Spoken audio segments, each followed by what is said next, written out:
Most people think they need a bigger shop. They don't. What they need are smarter upgrades to maximize that space. Today I'm showing you the small shop upgrades that can make your cramped workspace feel bigger, cleaner, and way more efficient. And we're going to start with one that blew my mind the very first time I saw it, and he's hiding right over here in the corner. Wait till you see this one.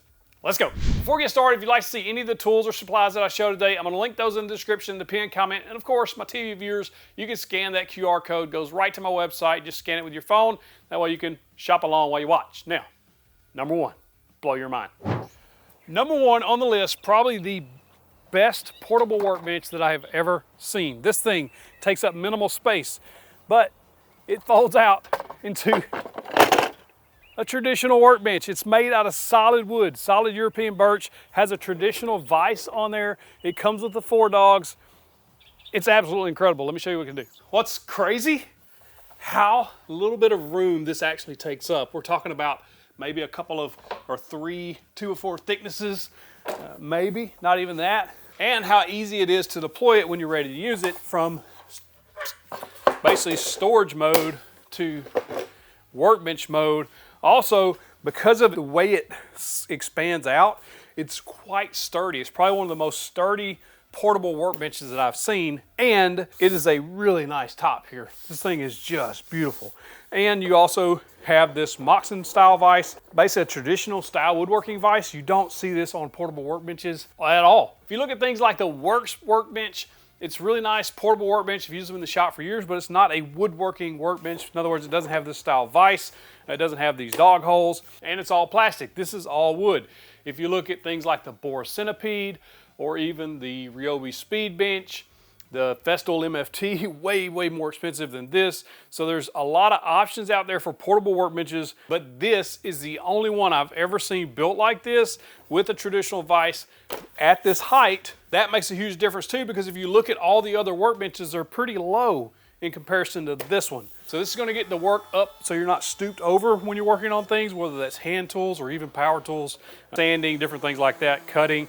So this does raise things up quite a bit, and I really like this thing. I have wanted one of these since I saw this at the trade show back at AWFS in Vegas during the summer of 2025. What's wild about this is how portable it is. It's not overly heavy. It's also not so light that it's gonna fall over easily or anything like that. It has some decent heft to it, mainly because of this metal vise that is in there. But overall, you can transport this anywhere you want. And what's cool, it's very thin. Again, you can store this up against the wall, actually hang it on the wall. If you built some type of hanger or something like that, you have a very functional workbench that takes up minimal space. It's just mind-blowing. So when you compare the Works to the Penne portable workbenches, this one's setting at 32 inches, so about mid-thigh, I'm 5'11", and then this one is setting at 36 inches, so basically countertop height, if you're like in your kitchen or whatever, is typically about 36 inches. So it's going to be a very familiar and comfortable height for you to work on. That doesn't matter if you're working with hand tools or power tools, and that's one of my favorite things about this workbench is the height. Not only that, it is collapsible, so it takes up minimal space, the clamping capabilities, dog holes. I've never seen a workbench like this, ever. This is my first one that collapses like this, has a traditional vise, has the dog holes, is at this height, and provides just so much functionality in such a small package.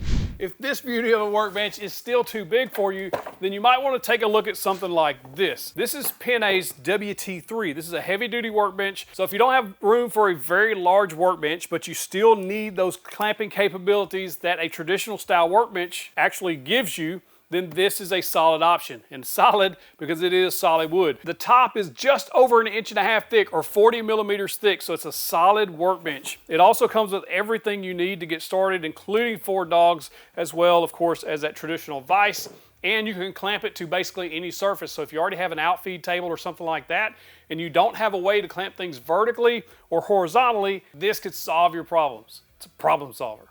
All right, out of the box, there is some assembly required on this small workbench, but it's not bad. It's pretty straightforward. They do provide everything you're going to need to assemble this workbench, including the vise, the screws, the bolts, even a drill bit. First thing you gotta do is put both of the feet on. It's fairly straightforward. There's one on each side. You're gonna glue it and screw it as based on the directions. And overall, the directions are nice and clear. There's pictures everywhere, so you pretty much know what you're gonna do.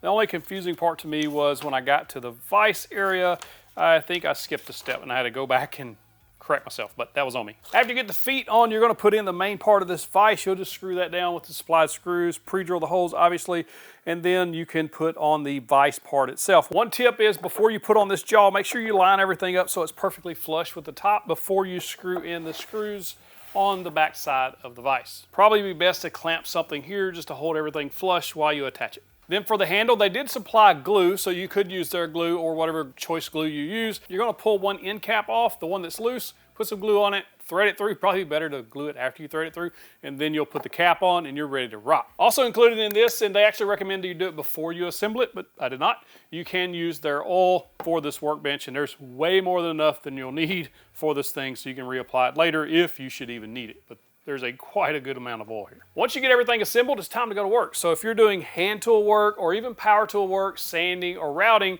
this will help keep those parts and pieces in place while you work on them. You'd also use this if you're sawing stuff by hand, drilling holes, anything you need to get the work held in place while you work on it. This is going to solve that issue. That's 2 rows of 4 dog holes, so 8 dog holes on the workbench, 2 on the vise itself, and these are 3/4 of an inch. So if you already have 3/4 inch dog accessories, then you can use those on this workbench. Either one or both of these workbenches can be a huge upgrade to a small shop if you have that frustration of not being able to clamp things down, or you just have to take your tools in and out to get started or to get to work. Something like these could be a massive upgrade to your small shop. Now, if you are looking for the larger style, more traditional style workbenches, so the ones that stand up off the floor, have all the dog holes, all the clamps, everything you need, I'll link to those as well because Penne also makes those 100% European solid wood beech. So if you're looking for something larger, they'll have you back covered as well. If you already have a workbench and you don't need these smaller workbenches, you want to upgrade your workbench. An upgrade I made last year was this grid pattern that you see on this one. This is the micro jig match fit dovetail system. What this did was let me transform my entire workbench into a clamping surface using the match fit dovetail clamps. They have all sorts of clamps to go onto this grid. They have low profile clamps, they have the traditional dovetail style clamps and quick clamp and screw clamps. Whatever you need to clamp things down, it's probably there. And I'm glad I made this upgrade. All it took was a piece of 3/4 inch plywood, their match fit grid router guide, and I was off to the races. Took me less than an hour to upgrade the entire bench. It's pretty cool.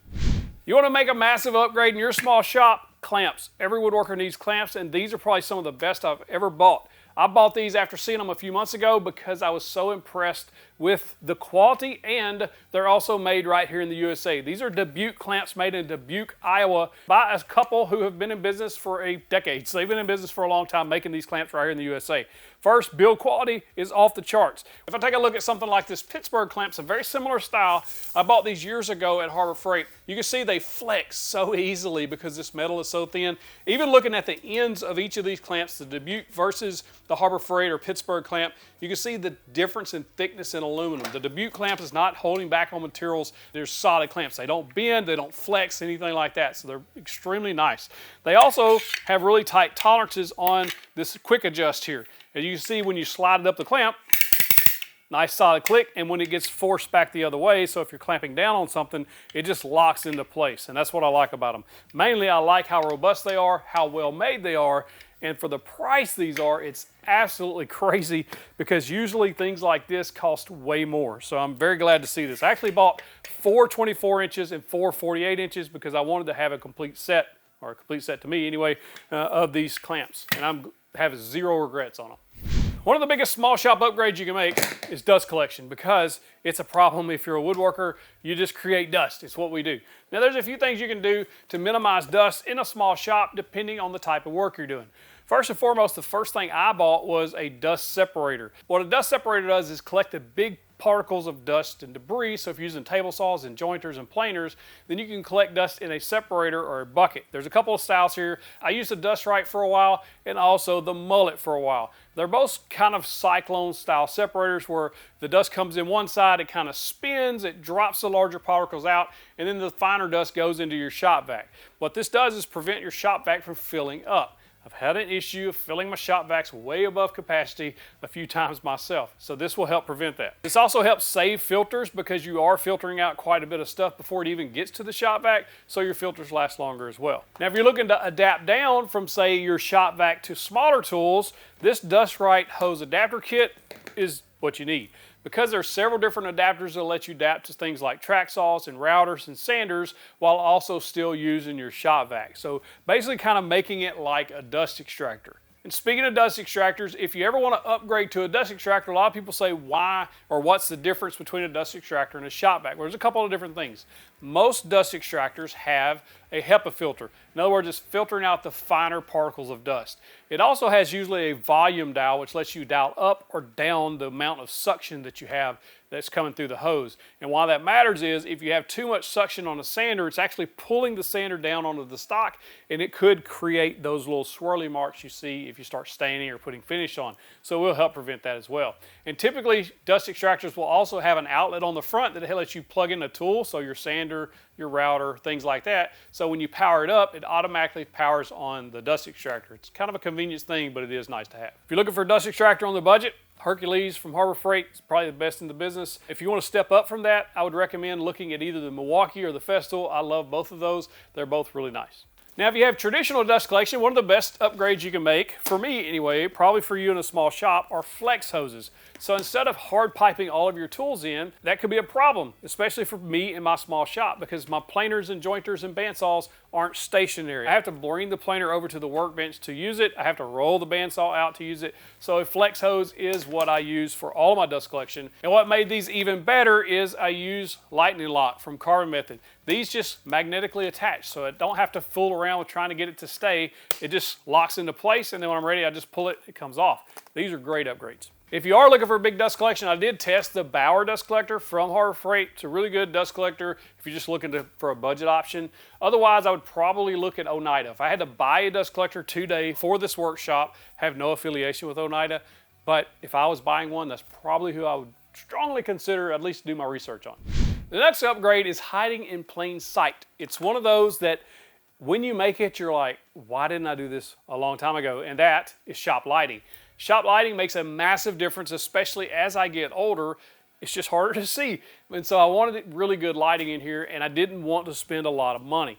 And that's what I did. I went to Amazon and found these lights. They're called Barina LED lights. They put out a massive amount of light, and they daisy chain together. So I can plug in one of them and then daisy chain up to 5 of those together. In other words, there's cables that come with them. You just plug them into each other, and you create a chain of lights. And so I've got 5 on one circuit on one side of the shop, 5 on the other, and it lights it up so good in here, and it's just one of the better upgrades I've made that didn't break the bank. A couple of years ago, I had a massive mission. I went on a hard charging mission to get organized in this shop as best I could. I still have junk drawers. It happens, I know, but I did want to get organized because there was times I was looking for tools for 15, 20 minutes that I knew I had and they were buried in a box somewhere. So what did I do? I wanted to get organized. One of the first things I did was buy this giant toolbox back here. It's a Husky toolbox hutch. It's just got a lot of drawers, a lot of storage, so I can keep paints and stains and glues on one side. I've got some power tools on this side, and then all of the drawers, I tried my best to organize them as best as possible. Now there's several ways to organize drawers, because if you don't put some type of organization in there, it winds up just being a jumbled mess. There's a Tecton organization trays that I bought recently. There's also these silicone style trays that you can use. And then there's some very, very budget friendly trays from Amazon that you can get. I think like 30 or 35 of these come in one kit, and so they're different sizes. So you can organize screwdrivers, sockets, drill bits, whatever you need to organize. This keeps everything in nice order. Now there's 3 different wall storage organizations that I've installed in the shop that I really like. First, OmniWall. This is behind my miter station. I actually installed it in my office as well because I love it so much. It just keeps everything up off of the workbench and in sight where I can see. There's a drill organizer, there's shelves, you can put batteries or whatever you want on there. There's wrench holders. I mean, you name it, they've probably got it to organize it. It's one of the best upgrades I ever made. And we also have it in the shipping room where we ship our products. If you don't know, we ship out physical products here at 731. Outlaws board butter being the main thing. If you need some board butter for your cutting boards, check us out, 731boards.com. I also installed Ryobi Link and Milwaukee Packout wall organizers. Both of these systems go with a respective battery platform, so they have battery holders for each one, whether it's Milwaukee or Ryobi 18 or 40 volt, Milwaukee 18 or 12 volt. There are also tool holders for all my Ryobi tools, or at least most of them, so I know where they're at. I'm not looking 15, 20 minutes for that drill that I know I got. It's on the wall. I know exactly where it's at, and I try to put it up when I'm done. Ryobi also has this nice little drill hanging station, charging station, where you can put drills and other tools in there as well as your chargers. And then the Packout has the wall mounts where you can mount your Packout storage boxes if you have those. And speaking of organization, one of the coolest things that I ever bought was this thing. This is the Bamboo X1 Carbon. It's a 3D printer. I got to play with this thing and found some files online that I bought, and then was able to print some really cool organization, custom organization for tools like the Milwaukee installation driver or the Milwaukee orbital detail sander and several other things, bit holders and stuff like that. These things are absolutely fun, awesome, and amazing just to have in the shop. You can also print jigs and all kinds of stuff for your shop. It's one of those upgrades that if you have a small shop and you want something like that, they're incredible. There's also a smaller one called an A1 Mini, I believe it is. It's not as expensive, doesn't quite do as much, but it still can print those type items, or at least most of them. If you'd like to check out any of these upgrades that I show today, I'll link those in the description, the pinned comment, and of course the QR code. You scan it with your phone, goes right to the website. And if you haven't seen my table saw upgrades video, you should check it out. Click in that box, get you the big old virtual fist bump.